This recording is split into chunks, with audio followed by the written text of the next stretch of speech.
Assalamualaikum warahmatullahi wabarakatuh. Halo teman-teman, perkenalkan nama saya Rois Ma'arif, NIM 2008 10 30 10 62. Di sini saya akan membuat video untuk memenuhi tugas UAS dari mata kuliah analisis keuangan yang diambil oleh Bu Okta. Di sini saya akan menjelaskan tentang salah satu dari analisis profitabilitas, yaitu tentang return on asset atau ROA.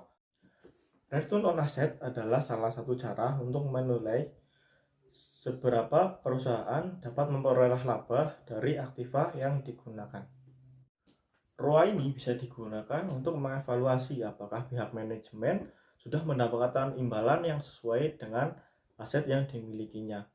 Rasio ini adalah nilai yang sangat berguna bagi seorang analis untuk mengetahui seberapa baikkah perusahaan dalam mengolah dananya. Semakin tinggi hasil nilai ROA, maka semakin baik pula perusahaan tersebut karena pengembalian atas investasinya yang semakin besar.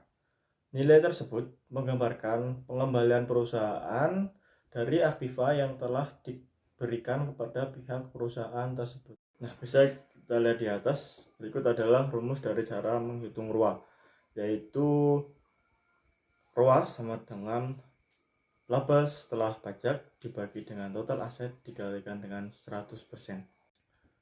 Saya akan memberikan contoh bagaimana pengaplikasian rumus ROA dalam menganalisis suatu laporan keuangan perusahaan. Saya memberikan contoh pada perusahaan yang sudah saya analisis, yaitu pada PT Ultra Jaya Tbk. Bisa kita lihat di tabel, saya memberikan data tahun 2018 dan tahun 2019.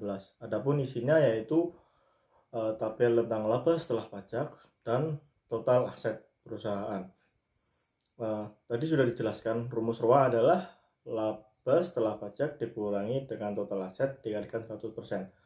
Maka bisa dihasilkan pada tahun 2019 tingkat ROA pada PT Ultra Jaya adalah 15,62% dan tahun 2018 adalah 12,56%. Dari situ dapat disimpulkan bahwa tahun 2018 dan ke tahun 2019 PT Ultra Jaya mengalami tingkat peningkatan ROA. Hal itu menandakan bahwa manajemen dapat mengelola dananya semakin membaik dari tahun 2018 sampai ke 2019. Dari mana data ini saya ambil? Saya mengambil data dari laporan keuangan PT Ultra Jaya pada tahun 2019. Untuk data laba setelah pajak, saya mengambil data dari laporan laba rugi, yaitu pada akun laba tahun berjalan yang dapat didistribusikan untuk pemilik entitas induk saja. Saya tidak menggunakan data dari laba tahun berjalan total, karena pada laba tahun berjalan total itu masih ada laba tahun berjalan yang dapat distribusikan untuk kepentingan non pengendali. Nah, kepentingan non pengendali ini tidak bisa dimasukkan untuk menghitung ROA.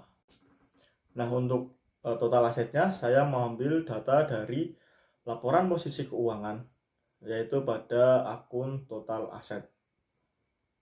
Selanjutnya, apakah manfaat dari perhitungan ROA? Yang pertama, perusahaan dapat menggunakan perhitungan ROA itu untuk menilai tingkat efisiensi dari kegiatan yang dilakukan oleh divisi-divisi yang ada pada alokasi seluruh biaya dan modal pada divisi tersebut.